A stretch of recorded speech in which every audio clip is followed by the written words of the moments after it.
Қайырлы күн баршаларыңызға. Рубриканы жалғастырамыз. Қаңтар айындағы свежий сделкаларға обзор. Так, недельный таймфреймнен бастаймыз. Бірінші акциямыз біздер кірген ONDS акциясы. Уровень қайдан алынды десеңіздер, біздің уровень мына точкадан алынған болатын. Недельный таймфреймде бұл өте әдемі отработка жасады. Бұл бізде BSU, BPU мына жерден шыққан. Енді біздер кіретін точкамыз дневной таймфреймнен алатын боламыз. Жақындатып қарайтын болсаңыз, уровеньнің үстінде пробой четко жабылды. Жабылғаннан кейін біздер кірген болатынбыз. Бұл точкадан кіріп, стопымыз бізде 6% болды. Тейкіміз 12% пен 1-ге 2 алып кеткен болатынбыз. Хотя 1-ге 3-те алып кетуге болатын еді. Сол күні 20%-тен біз 1-де 2-мен шығарып жіберді. Одан кейінгі екінші сделкамыз бізде FTK деген сделка. Бұл сделка бізде минусовой болып шықты. Уровень тоже самый четкий. Бұл жерде бар, міне уровень тұр. Бұл уровень здесь подтверждается. И мынау ложный пробойдан кейін BPU болып откат. Қайтадан здесь ложный пробой, BPU 2, ложный пробой.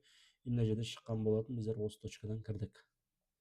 Осы точкадан кірдік, и біздерді келесі күндері минусқа алып кетті. Негізі 6% стопын тұрған еді, где-то 5,5-6%, но рынокта покупательдер болмағаннан кейін мен чуть төменнен шығарып жіберді, 7,5%-ке түсіріп жіберді. Где-то сол шамадан минус алып кеттік. Енді бұл жерде минусовой нәрсе, сделка неге минус болды дейтін сұрақ болатын болса, мына жерде бізде запас ходаға әсер етіп жатқан точка бар. Бұл бізде мына жерде тұрған жиналған накопление. И бұл накопление әсер етіп тұр, яғни біздің сделкамыздың жүрмей қалуына әсер етті. Бұл бір фактор, яғни осындай факторлардың алдын алуымыз керек алдағы уақыттарда. И бұндай факторлар болып тұрады, трейдинг это нормально. Келесі біздің сделкамыз это Aqua деген сделка.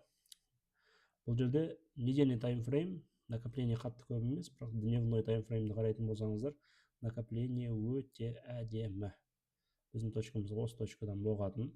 Бұл зеркальныйда жүретін, мына жақтармен былай сосып қоятын болсаңыз, зеркальный көрінетін болады. Яғни BSU, BPU мына жерден шықты. Мына точкадан біздер кірген болатынбыз, стопымыздың астында тұрған еді. 3% мына жерде шығарған жоқ. Покупательдер болмады ғой, содан шыққан жоқ бізді. Кеше 4,5%-ке барды, и мен сол кезде барған кезде тегімді 6%-ке қойғам, минус 3 болса, значит плюсім 6 болады ғой. 6-ға барады деп үміттеніп, сосын без убытыққа қойып қойғам ценамды. Бүгін без убытықпен жабылып кетті бүгін күні. Жалпы осындай, осы аптадағы сделкаларға жалпы 3 сделка болды. Біреуі плюсовой сделка 12%, біреуі минусовой сделка 7,5% және біреуі без убыток. Жалпы аптаны плюс 4,5%-пен аяқтадық. Яғни қаңтар айындағы сделкаларымыз әзірге осындай. Жалпы мақсат көп сделкаға кіру емес, мақсат качественный сделкаларға кіру.